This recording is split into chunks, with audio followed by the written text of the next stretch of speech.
And the way that she talks about the future, the way that she talks about how the opportunity has never been greater, I've never been more excited about it, like easy to understand why we would make an investment into a person like this. Hi. So you're curious about founders and startups. Me too.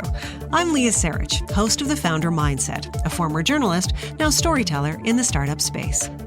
I want to understand why entrepreneurs build companies, because it seems nuts to me. Now, these episodes were originally released in Q2 of 2023. We're re-releasing them now with bonus material, The Investor Perspective, reaction from James Lochrie, our managing partner. You can learn more about him and his $500 million company in his own episode, also part of this re-release series. Fun, right? So let's get to it and find out, why would they do this?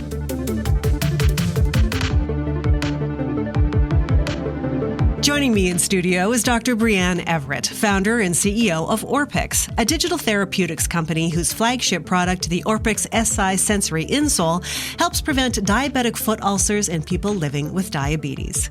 Breanne, thank you so much for being here today. Thanks for having me. This is so fun. So just a little background here for our listeners today. Breanne and I actually met when I was a health reporter, and she was just starting out with Orpyx. This is over a decade ago. It goes way back, doesn't it? I know. It's very hard to believe. It is, especially since you were just telling me that you guys had your 13th anniversary. Is that right? Yesterday, yeah. Wow, that's so exciting. Congratulations. Thank you. Big 13. Right? The big 1-3. So you're a plastic and reconstructive surgeon. But how did you become a founder? Let's go right back to that. Yeah, well, my original intention was to be a surgeon. That was the career path that I thought I was on. Right. Had been interested in going into medicine and surgery from quite young. I think through high school, I remember knowing that I wanted to be a doctor, and had pursued my undergrad with that in mind as well. And then went on to complete my MD at the University of Calgary. And from there, started my residency in plastic and reconstructive surgery. And in the course of that residency training, ended up seeing, a whole host of medical conditions. In one in particular, I was really drawn to, which was this problem of diabetes and diabetes complication management. Right. And in the plastics world, this is something that I think a lot of people don't recognize, that plastic surgery is much more than what you see in the public sphere of what plastic surgery is.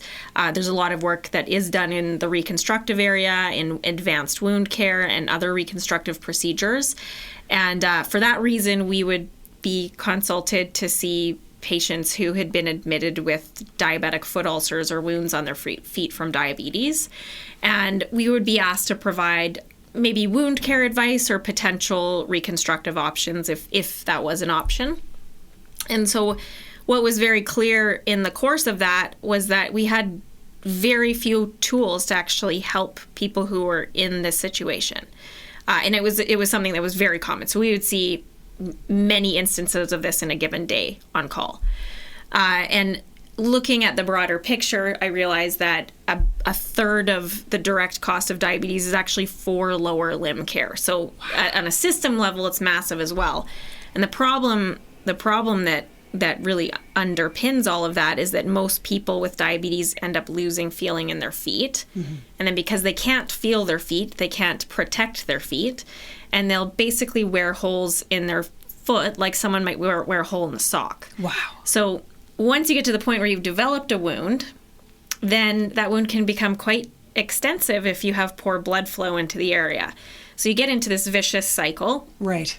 And most of the time when somebody does develop a wound, if they're lucky enough to get that wound to close, they'll get another one. Mm. So it just one problem begets the next, because we never actually addressed the reason why the patient had it, which was because they can't feel their feet. Right. So the problem at the end of the day is these wounds lead to further wounds and then amputation. Yes. And a loss of mobility and in many cases a loss of life. So I was really interested in how can you take that problem and actually replace sensation in a different way to be more preventative to stop those wounds from happening in the first place. This was just an idea because I was actually a surgical resident. It wasn't really, I did not think of it as a company at all. I became interested in just the concept of medical devices. And as residents, we were expected to do research projects every year. Right. So you'd typically always be involved in a research project. And so instead of a more traditional research project, I actually approached the residency research director at the time with the idea of actually pursuing medical device development and having that be my project. And he was very supportive of that, and actually started making introductions to people who either had been involved in medical device development or in development of businesses with consumer electronics, just given the concept that I had come up with. And one thing led to another. Actually, at the time, I think I thought business was a very bad thing. It was like the other side, right? Yes. And I got advice very early on that if I actually wanted to make a difference in patient care and actually changing the landscape of diabetes care, I had to think of this as a business. And it was a business, and it was something that should be set up as a business, funded as a business. The technology should be grown within a business, and that the university and academic side of things should be there for what it's very good for, which is supporting the testing, the research, the clinical trials related to the product, and create that division of where things happen. Okay. And then if I had tied myself to the grant cycle to actually fund the development of a device, it would take me 20 to 30 years to develop the device, and it would never see the light of day. Whoa. So that was hard. I kind of had to trust the people who had been there and done it before, Sure. because it was really a hard thing to wrap my head around. I just had this idea. I wanted to make something that would help people. But now all of a sudden I was faced with this decision to start a business. And so I did. I went ahead with it, and I thought initially that I would do it alongside my residency. And throughout that first year, realized that it was almost impossible to be a resident and run a business. And why is that? Just the time, or? Well, so a residency position is typically known to be 100 plus hours a week. Wow. And you're in the OR, like you're busy all day long. Yes. And so the business world functions in those same hours. Right. So if you're trying to further a business and communicate to lawyers, partners, employees, whoever, yes, in those same hours, it's just not feasible. And so you've got two more than full-time jobs to do them properly. And I ended up being faced with the decision of having to commit to one or the other. And that was where this started. Wow. So how did you make that decision? Like, that seems a little bit crazy and scary to make that decision. Yeah. Well, I think it was easier to make because I didn't realize how long it would take to build something significant. Right. And if the time horizon that you're thinking about in your head at that point in time is 2 years, then it feels like less of a leap to commit to that path, because you're just going to come back in a couple of years. It's not such a thing. So I hadn't had a background in business, so I thought, well, this would be perfect. I can do an MBA, take a leave, and over that period of time, build and exit the business in 2 years. We laugh now because we know. Now. Yeah, we know now. Yeah. At the time, I thought, well, that seems very, very doable. But you almost need that thinking, don't you, to take the leap? Like, you have to be a little bit naive. Totally. Right? Otherwise, you wouldn't do it. It seems too overwhelming. I know. And I would never, even in knowing what I know now, which is way more than when I started that, but still not enough. You're still always learning, right? But looking back, I wouldn't change the decision. Like, I'm glad that I made the decision because of how little I knew. How little you knew. I love it. I love it. So in fact, the naivete worked for you. It allowed you to get this company off the ground. It did. Yeah. Yeah. Okay, so now clearly you've been at this for, like I said, over a decade now. Yeah, 13 years. So tell me a little bit about how it has been going in terms of the mindset. This is what I'm curious about. So once you started to make that leap and move forward, how did that feel to you? Did you feel that like this was something and it's going to be huge and massive?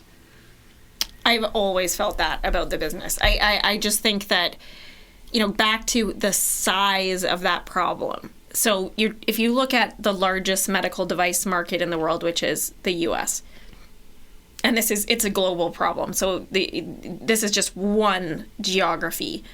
There's $60 billion a year being spent on this problem. And to be coming from a clinical perspective where, I was able to see firsthand that we didn't have a good way to manage this, to make it more preventative, to make it more continuous, and to provide the supports that those patients needed. We just didn't exist.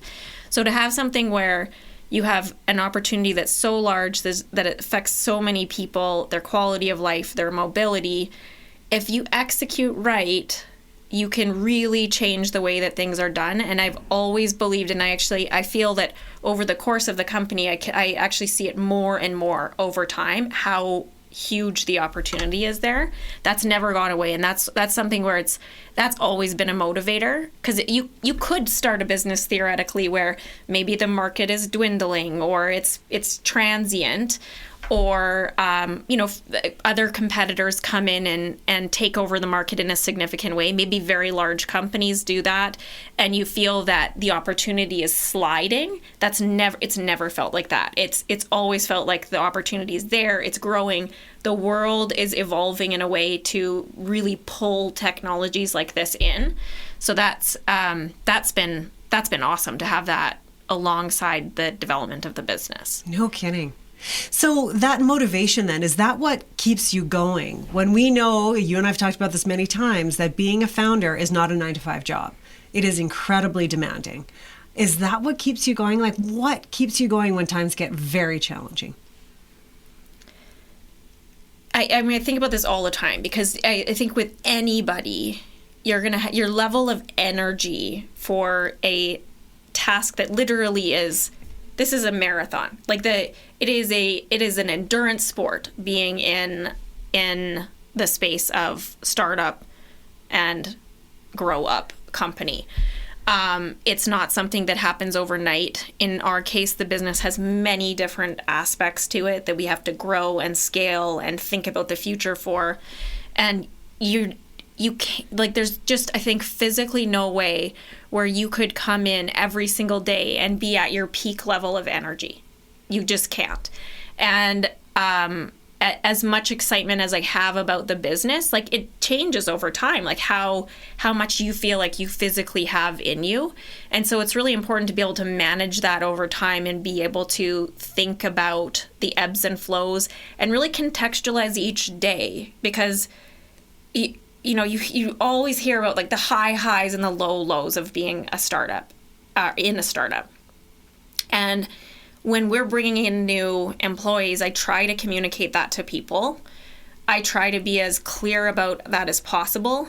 And even at the stage that we're at, you would think that maybe that would be less.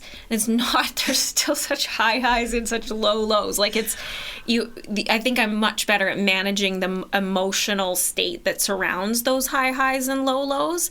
But when if you have a graph and that graph is kind of like beating up and down, and in the bigger picture, it's going from the bottom left to the upper right, every day you're in a peak or a trough, and you feel that peak or trough so deeply. And so being able to just, take a step back and realize that you are moving the needle. Maybe you don't move the needle super far in one day, but the needle is moving. And if you reflect back on where you were a quarter ago, a year ago, it's easy to remember that things are going in the right direction. Right. And you just have to stick with it. And like, it's just that persistence that like coming back day after day, like a training stimulus and endurance, where like just day after day, just keep committing to it. You'll get there. But it is It is a lot. No kidding. No kidding. Let's talk a little bit more about that. You said you've gotten better at managing the emotional state, the highs and lows of being a founder. How did you get there? How did you get better at it? What did you learn? I mean, I think it's a number of things. So one thing is that I just give myself permission to not feel great about everything.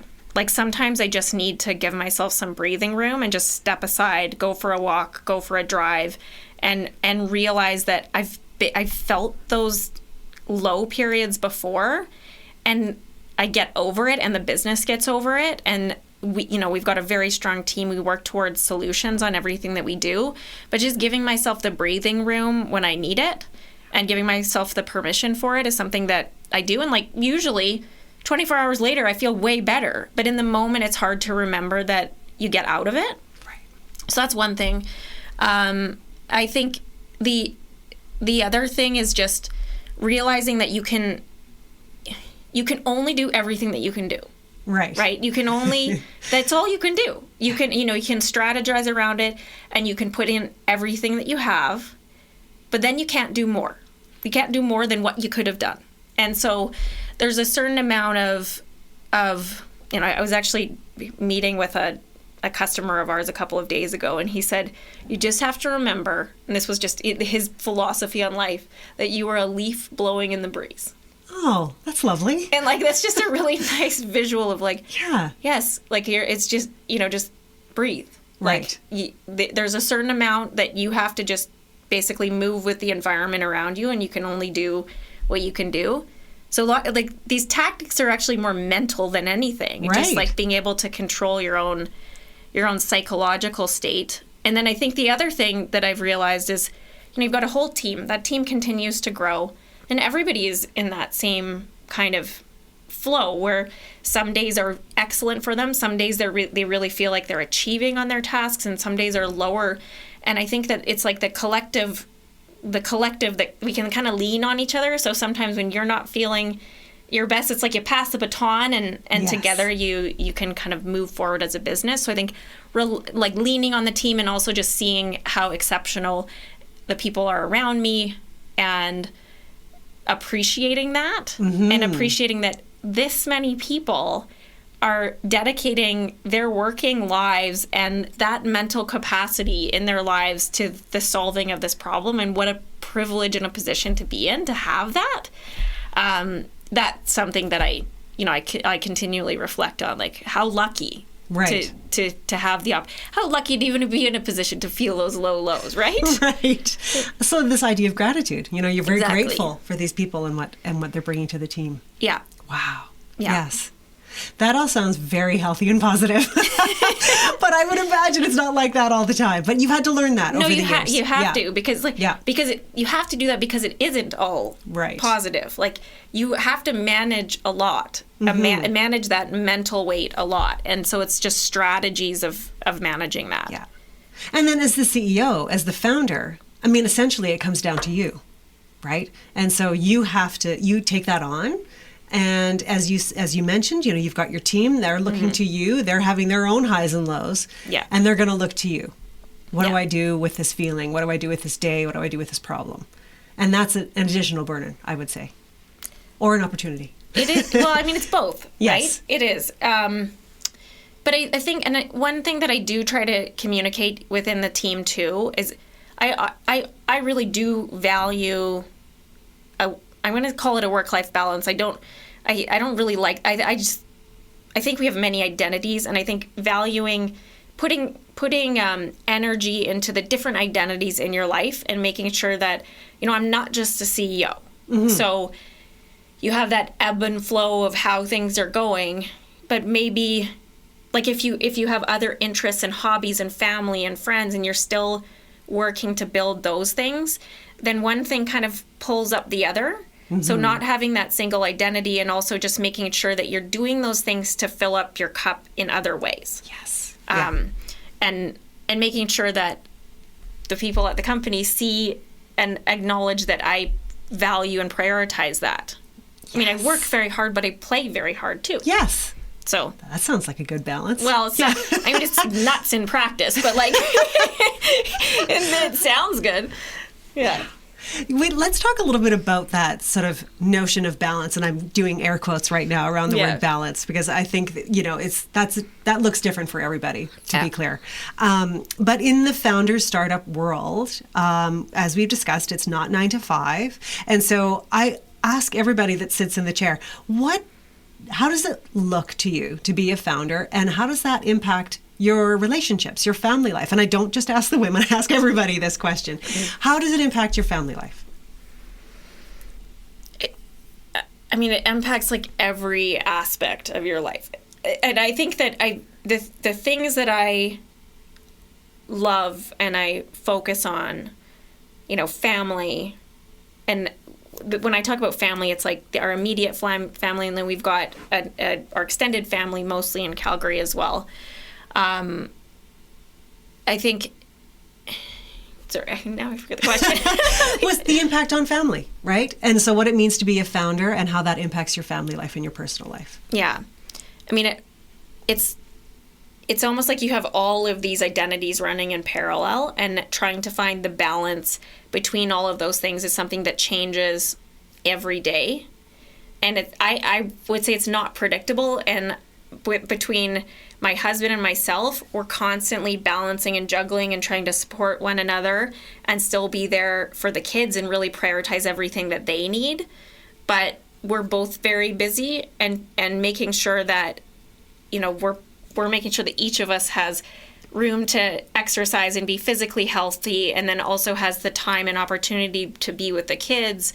And then we've got this family support system that is on any given day supporting in different ways, but it changes. And so for us, that balance is like almost a constant state of flux, trying to figure out what works, because maybe I hadn't planned it, but tomorrow I'm going on a trip for 3 days. Or, maybe there's a new conference that's coming up that my husband's going to. So we balance it by just always being flexible with one another, and trying to, not limit each other, and know that we're making the right decisions for ourselves and our careers, and we're not questioning, well, do you really need to be doing that? Like, we just trust the decisions that we're each making, and then support them in making those. But it does just mean that there's a lot of moving pieces all the time.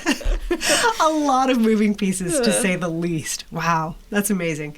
The one thing that I have to ask you about, because we did have a pre-call, and you talked about Orpyx being your child. Why do you think of it that way? Looking back at when I started the company, and this goes back to thinking it was going to be a shorter term thing than it was. And it's taken time to really appreciate that that's not what it is. It's like a thing that is growing and changing all the time, and that it requires a lot of attention and care and feeding and support and thought. It's not something that just runs on its own for what we're doing. Like, it's not there's so much creativity involved in every aspect of building and running the business, to the extent that I never appreciated that from the beginning, how much that was going to take. And I also never appreciated how much, when an investor invests in the company, they're investing in you, and they're trusting you to see that investment on and to grow it. So it's not something where you can just, pass it on to somebody else. That responsibility and the care and I think the level of ownership that I feel for that is very strong. Similar to how you would feel that way about a child. Like, you feel very responsible and a lot of love for that child. Like, you would do anything for them. Yes. It's very similar in that way as a founder, where you just will do whatever you have to do to make it succeed. And you've got people that are trusting you to do that. Yeah. Investors included. Yeah. Totally. Wow. What role does an investor play when it comes to the growth of this child, this Orpyx baby, if you will? I mean, every investor is different. Yeah. So some investors come with networks that are very helpful to support the growth of the business. Other investors come with a lot of experience that can be applied from a guidance perspective on navigating path for the business. And then there's other investors where they're solely a financial investor in the company. They're not there to add specific value outside of that financial investment. So it's totally dependent on who the investor is. Right. And I would imagine that some would be helpful when it comes to the mindset and the management of what it takes emotionally and, psychologically to be a founder. Yes. Yes. Well, James Lochrie is a great into example of that. Yeah. That is super helpful to have. It's just somebody who's been there, done that. They understand that how taxing emotionally running a startup can be, and having a very founder focused mindset from some investors is just super helpful to have that, because it can be a very lonely place. Yeah.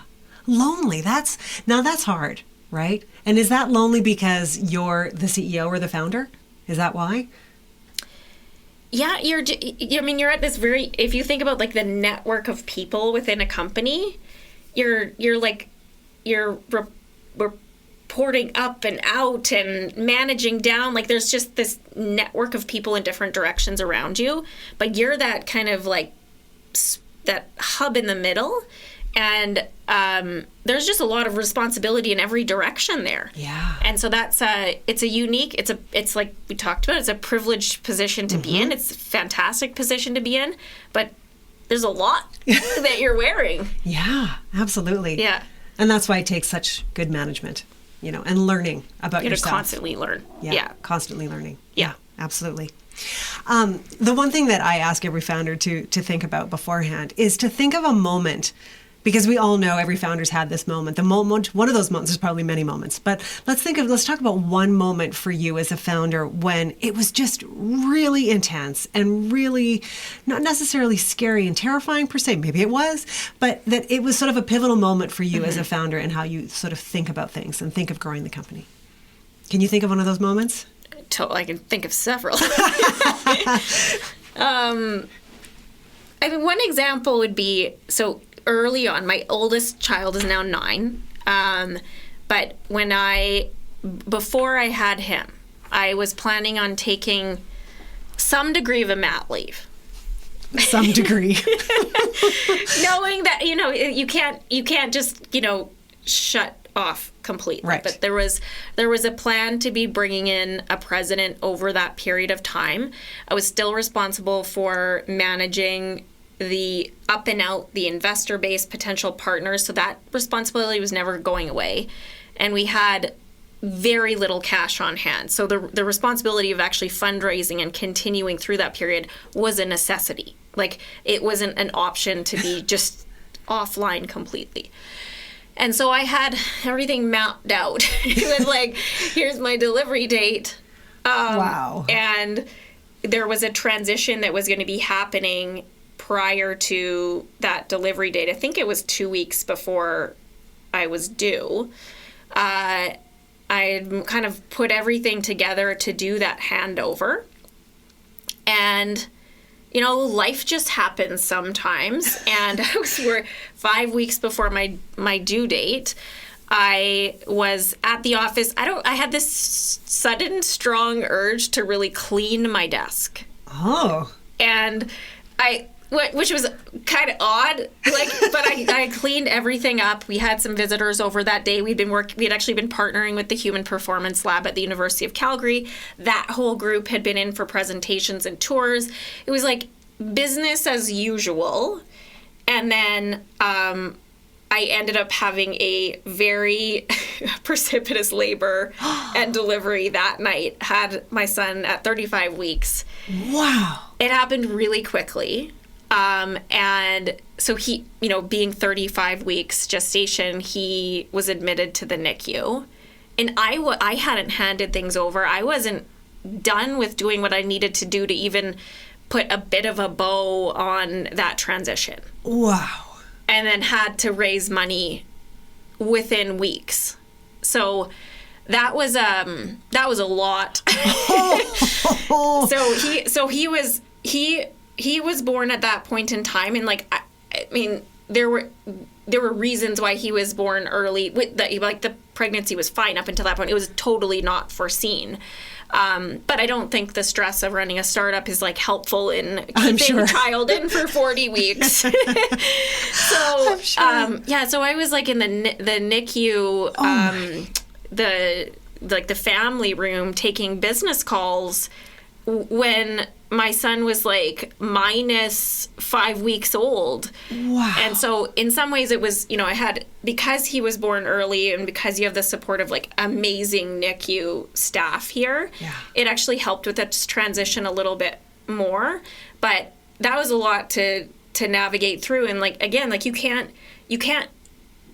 any other job, you'd be able to just sort of like drop what you were doing and be like, okay, it's happened early and I'm sorry, you're going to have to figure it out. There's no option for that in this situation. Like I couldn't just ignore my email completely. I couldn't keep taking calls because you've got the investors and the employees who are reliant on you for the business continuing in parallel. So all of that was just... we worked through it. I had tons of support from family, but it was just like, that was a lot. Like, I can't even, actually. I mean, I've had a kid in the NICU, too. And you're making me cry. I know. We're going to have a moment here, everyone. We're having a moment. It's a lot. It is a lot. How did you handle that? Like, how did you do it? Did you just take it hour by hour, minute by minute? Yeah. We are getting emotional here. It is, because it's like... I mean, it's this incredibly emotional point in your life where you're like, I was like a mom for the first time. And, sorry. No, that's okay. Hey, this is a safe space. But yeah, it's really a point in time where you have to think about your priorities and what's important. And it was super important to me to continue to make sure that I was being there for the business. And kind of doing my best to balance those things. Wow. That's incredible. What commitment, really? Commitment to the commitment you made to Orpyx and commitment that you made to your son. It's incredible. It's incredible. I'm going to make you cry more. But I think what this shows is that this is a different journey, to your point. Mm-hmm. This is a different journey than just saying, okay, I'm done now. Baby came early. See you guys. Good luck. Yeah. This is not that. No. And I think this is what people need to understand, I think. And this is certainly, for me, that's why this is called, why would you do this, right? Like, because it seems so, it just seems wild to me. It just seems incredible to me that people are doing what they're doing and that they believe so deeply in it.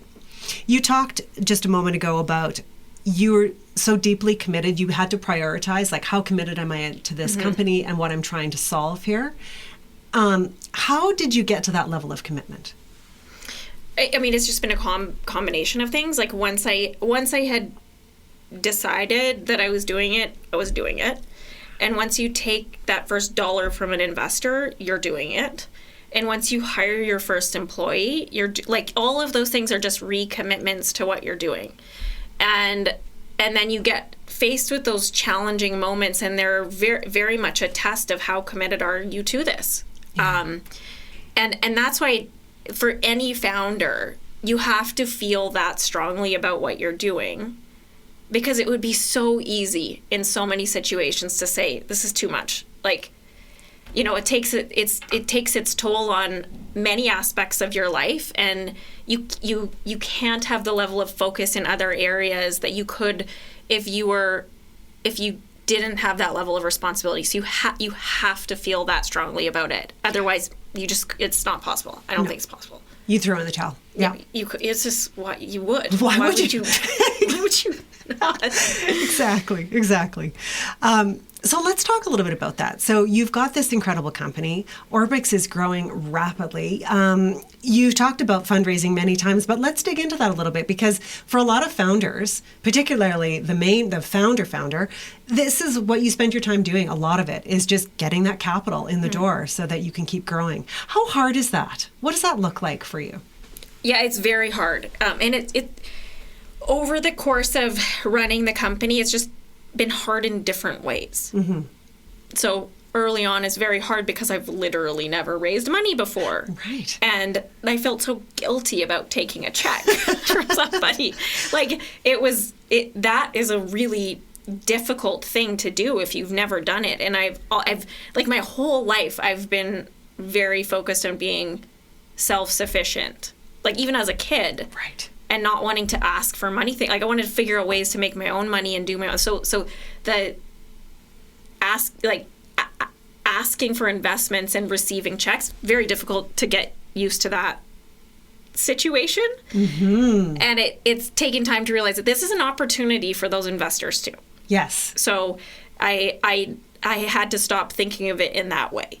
Like I'm providing them with an opportunity to be part of this amazing growth story. Right. And we can be in it together. And that's a great thing. So I don't have that issue as I did earlier on because, we've built something more significant now. We weren't, in a shoebox with no windows and no product. But there's more there now.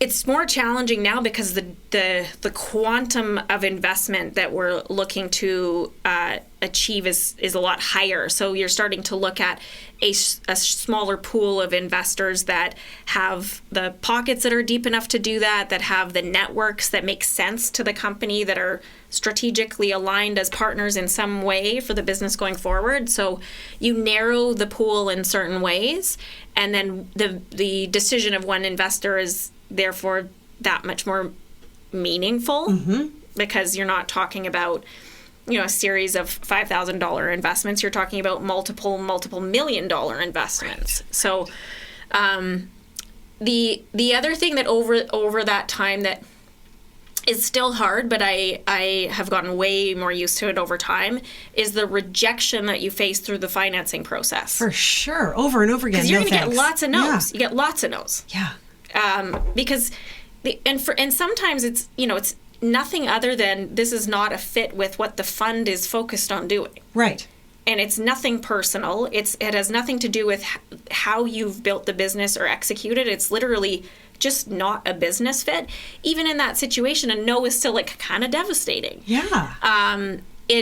It's obviously more devastating if the no is because they think you've done something that is not how they would have grown the business. Right. That's typically not what we're seeing. It's more like a mismatch. Right.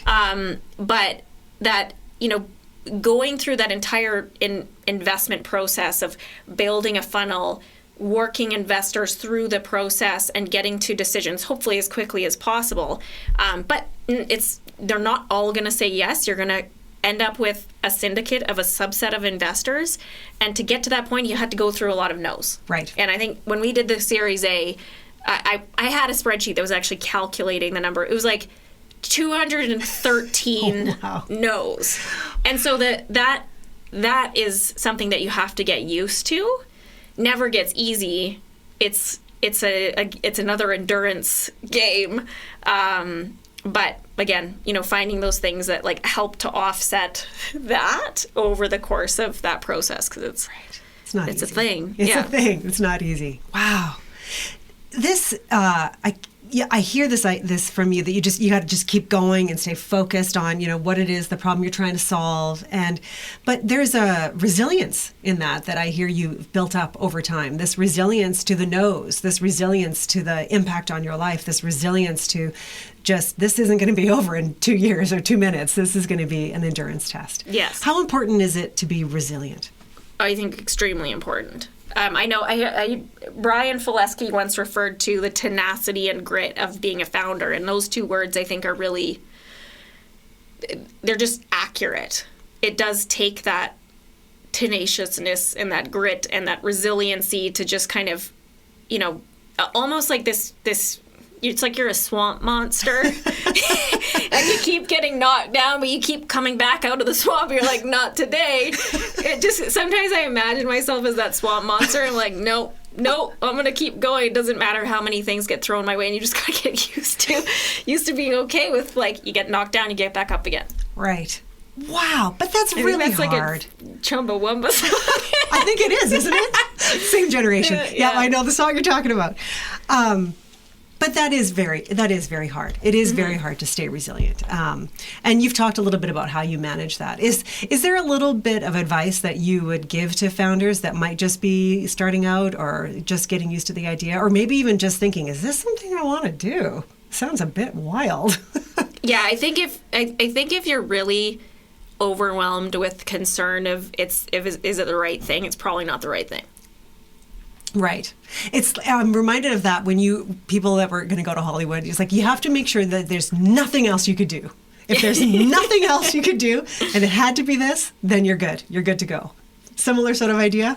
I think I actually could have been happy doing a bunch of different things. Right. Like I would have been very happy being a surgeon. Right. I don't regret the decision at all, but I could have been very happy. And I think wherever I committed to with my career, I think I would have been quite happy. Then why did you do this? I don't know why. It's just like the opportunity for impact is so high, and like that's just such a rewarding place to be, like that potential reward, and thinking about, you're going to leave a mark in some way. What's it going to be? And if you have to make, everyone makes decisions about where they're going to be spending their time. And in this case, I felt that the amount of energy that I was putting in could have this exponential impact on where that could lead to in terms of care for people. That maybe isn't the same if I look at what I personally felt like I could do from the clinical perspective. I felt that given everything that I knew, there was obviously the opportunity for success or failure, many branches along the way leading to potential failure. But if you can succeed, being able to have that impact is very rewarding. Yeah. And that's the thing. That's the thing that keeps you going. Mm-hmm. Let's talk a little bit more about impact then. You and I talk about impact all the time because it's important to us here at Thinner Labs too. But let's talk about it specifically when it comes to Orpyx. So what kind of impact is Orpyx going to have in the world? Mm-hmm.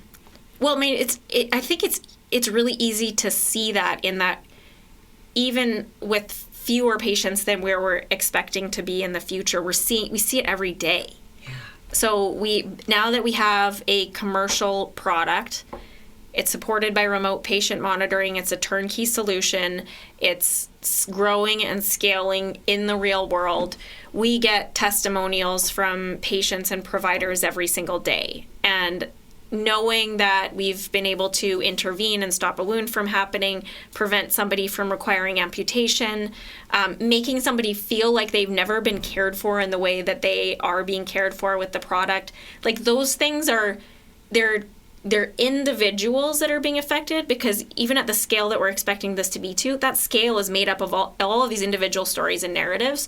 So it's really easy to draw a line from where we're at to just more amazing stories. Right. And it's very motivating to the whole team. Doesn't matter if you're on the production line, in the R&D team, on the remote monitoring team, in customer care, wherever somebody sits within the company, they have this direct impact on somebody's livelihood, their health span, their mobility. It's a very motivating place to be. Absolutely. Yeah, so that's the nice thing about running a business like this is it just benefits everybody involved, and it's a really easy place to build. You're not, I don't know. I bought a very stupid thing the other day off the internet that looked like a good idea, which ended up, it was like I don't know if you've had these advertised to you, but it's a cup that has like a cereal holder in it and then a milk holder.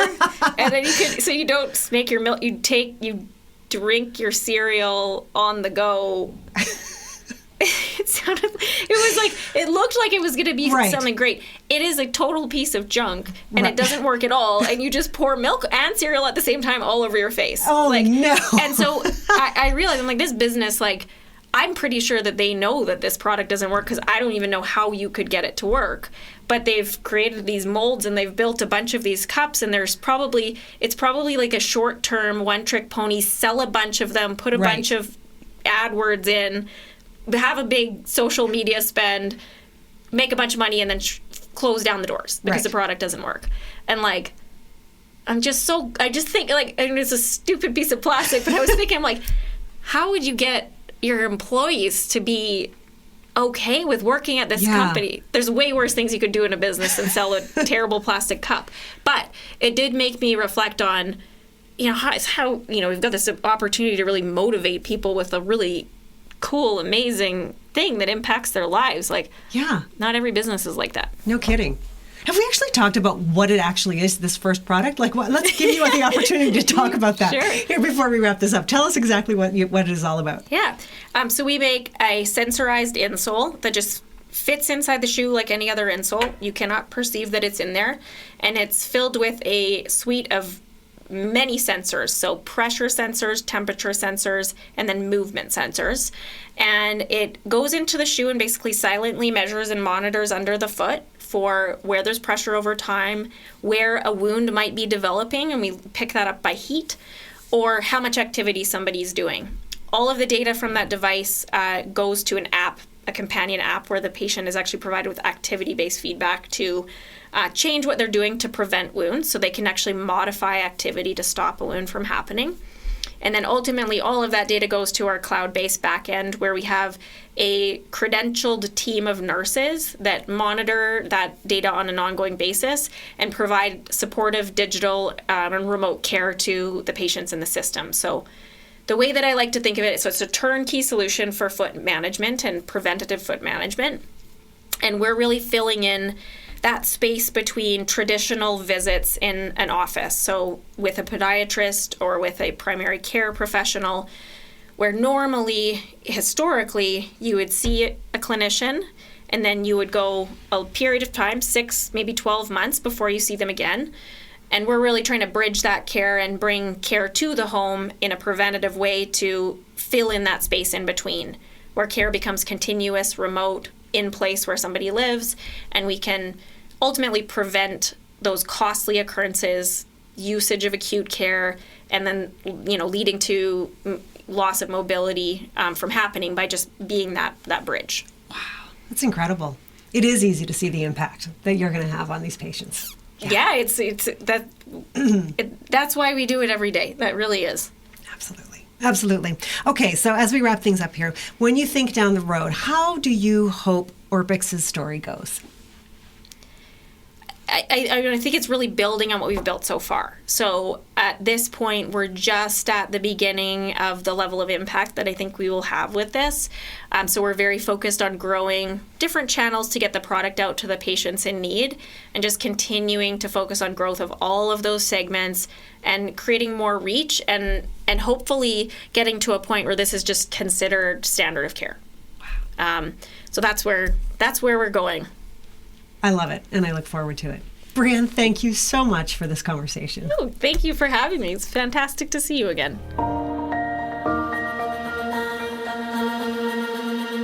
There was so many thoughts throughout this episode, but coming out of the episode, one of the things that jumped to mind for me was the growth that I have seen in this person over a number of years, from being startup to being a professional CEO, to running a board, to really understanding the investment environment, how to put together the right approach, how to function more as that leader. And she's an incredibly articulate woman. And to be able to hear somebody like that walk through the stages of where she's been in her career, what she's had to go through with this company, both personally and professionally, And to hear that continued confidence and that continued growth, it's really, really rewarding as somebody who sits on the sidelines and every once in a while has a conversation with her. And hopefully that I've contributed a little bit to that growth that I've seen. But it's an incredible thing to see as you get to spend years with these people. You get to see them evolve. I didn't go through this with her when she went through the birth of her first child. And I cannot imagine what that was like. What an incredible story. And I can see you tearing up, so you can't make me cry here either.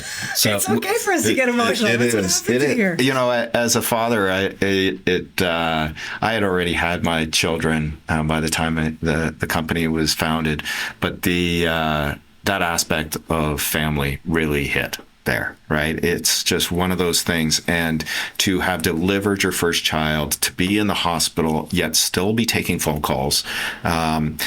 Your child is in NICU, intensive care. You don't know what's going on. You know, I can remember being a first-time parent, and it took me years to figure out what was going on. And I just can't imagine that. And I think it speaks to that, what we have comically called craziness that is inside of the entrepreneur, but that determinism that they have, that she recognized that if she didn't do that, nobody would do it, and the company would suffer or potentially fail. And she referenced the company as a child. I think you brought that up. And that's true. It's obviously not the same as a biological child. You don't have the same emotions around it, but you do have the same responsibilities around it. And that dynamic, I think we heard Nicole having an incredibly difficult conversation when she was on vacation with her kids, first vacation in forever, and had to basically ruin her vacation. Those types of things happen all the time. The worst things happen at the worst times for entrepreneurs, it seems. And there's always a crazy story inside of a company. There's always at least one. And as they get older, there's always at least one that happens that stands out. And this is obviously the one that stands out for me, at least with Breanne, is the birth of her first child and what she had to endure, what her partner had to endure at that time to support that, what her company must have had to do to step in and support her. Incredible. And to go through that and come out the other side and still be breathing and still be working. Everything else is a piece of cake. There's no problem you can't solve if you just solve that one. And that's the thing that, is so powerful about her story. She is truly a remarkable person in the way that she has persevered through 13 years of bringing this very, very challenging product to market. And the way that she talks about the future, the way that she talks about how the opportunity has never been greater. I've never been more excited about it. Easy to understand why we would make an investment into a person like this. And especially with the market she was going after and the impact that her product would have on people. So it's, there was a lot. There was a lot of emotion in that one. There was a lot of human impact in that one that was very, very stark for me. And I loved it. I love it. We don't get to hear those stories. This is one of the reasons that I do what I do, is to be able to be around people and have these human experiences with them as they go through these very challenging types of moments and have success afterwards. Because that's what life is, right? We're not promised anything. We're not promised success. We are definitely promised failure in our lives. All of us feel that. And to be able to go through those ups and downs with people is just really great. And to hear these stories come out like that is, this is why I like this podcast. It's very, very different entrepreneurial stories. Yeah. It's really digging into the heart of the human experience of what it is to be an entrepreneur, especially in this sector when you're doing something that's much more improbable than most entrepreneurial pursuits. Yeah. I really loved how Breanne talked about how it's okay to feel bad sometimes. Yes. We as entrepreneurs I think Nicole talked about the loneliness of being a co-founder or founder of a company. It is a lonely job. There's not a lot of people you can blow off steam to. Sometimes nobody you can blow off steam to. You always have to be the face of the company. You always have to be the one that's providing the motivation to stay resilient. You can't be the person that brings people down. You always have to bring them up. That's hard to be that person all the time. And having that ability to excuse yourself and feel bad and process those emotions, I think is super important, because you are going to feel bad. It is going to be hard. You are going to suck at some things. You are going to fail. You are going to make a decision that's going to have a negative impact on somebody else, and it may not be the right decision. It's okay to feel bad when those things happen, right? But it's not okay to stay bad feeling that way. And you have to process it, and you have to have those tools. And to be able to, for Breanne to be able to talk about that, it's obvious that she has found some sort of mastery around going through this, because she has such resiliency to it. And at the same time, those emotions are real, especially for women, right? And I don't want to generalize men versus women. We tend to be much more guarded about our feelings, where women tend to be much more expressive. If you're not expressing them and that's your natural state, God, you're expressing it somewhere. Mm-hmm. You might be expressing it at home or to your friends, or, self-hate or whatever it might be. Or maybe you get online and you have this Twitter account that you just slam everybody with, but you're expressing it somewhere, right? Yeah. So it's okay to process that. It's like, this journey is challenging. It's okay to have a coach. It's okay to have a therapist. It's okay to seek help from peers who are doing the same things, like having a network of entrepreneurs that you can go and have lunch with, those kinds of things. It's okay to feel bad.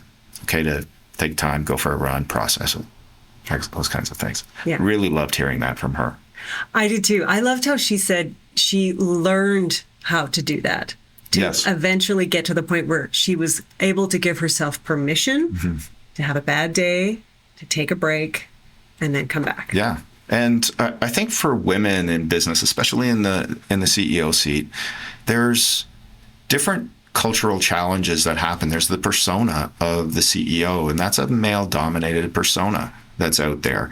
And I feel like there's this aspect that has to be true to yourself in that role. You have to be able to, if you're a crier, if that's who you are, if that's how you process things, it's okay to cry in front of your staff when you're proud, or when you're really upset, or when you've been hurt.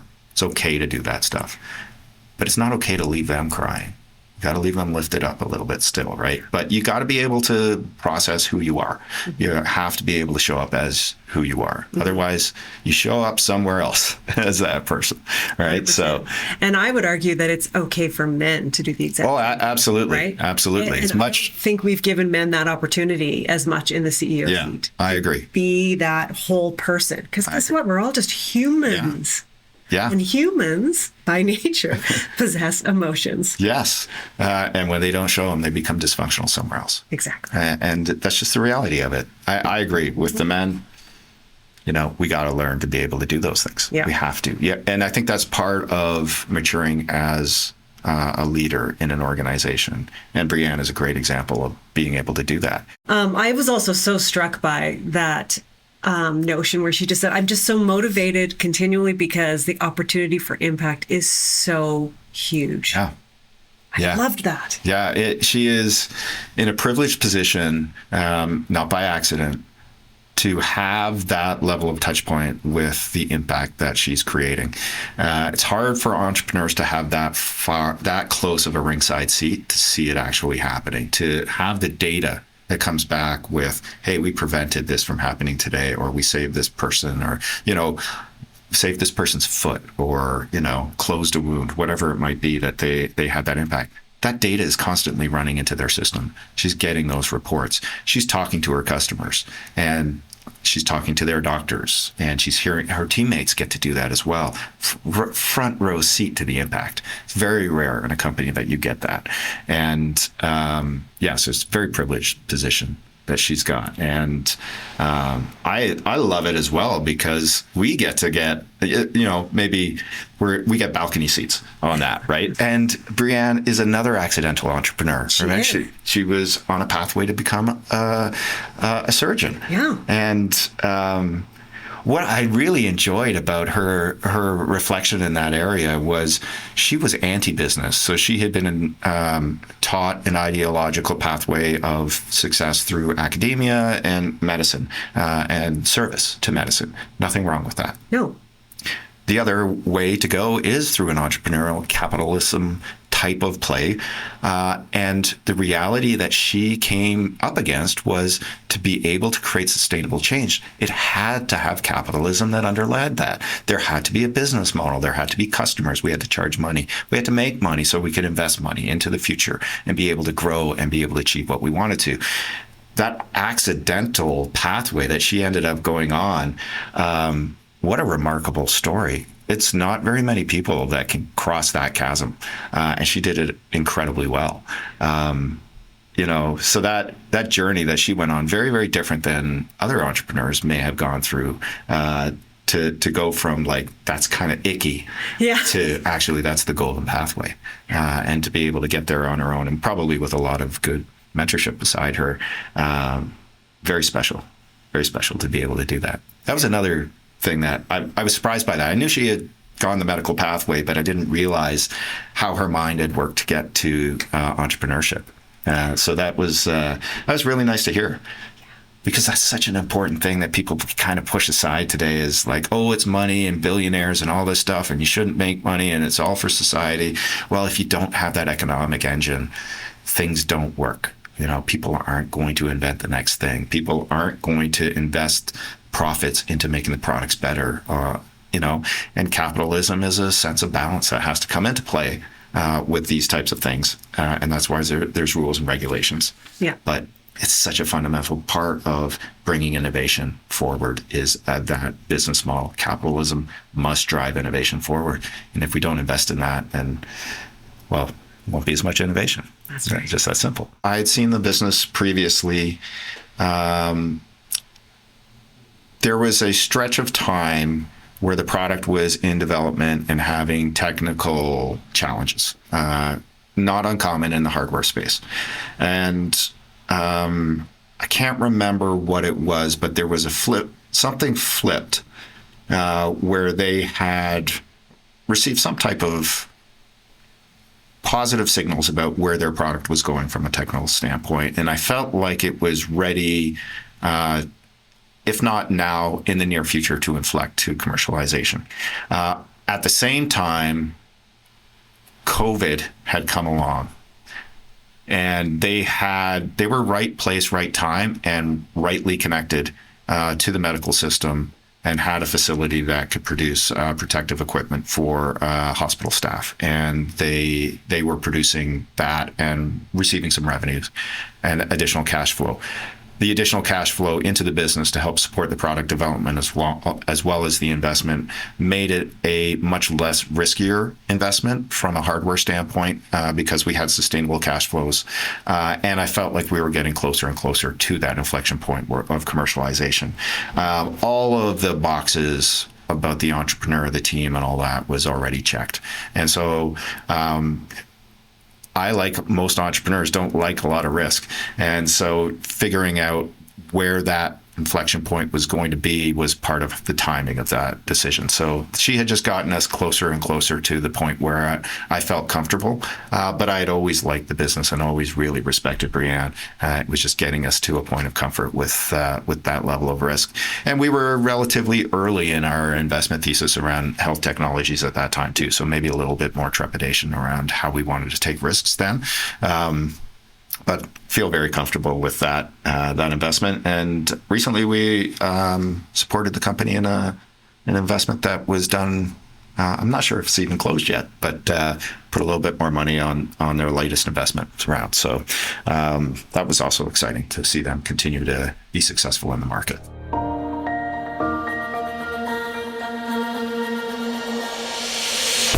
Innovative ideas are just that, ideas, until they have the right kind of backing to make them a reality. Enter the Opportunity Calgary Investment Fund. Established by the City of Calgary to attract investment, drive innovation, and stimulate economic development, it gives innovators the launchpad they need to take flight. After all, there's a reason opportunity is in its name. By supporting public and private organizations that help grow Calgary's economy, it's creating opportunities for everyone to reach new heights. Find out more at opportunitycalgary.com.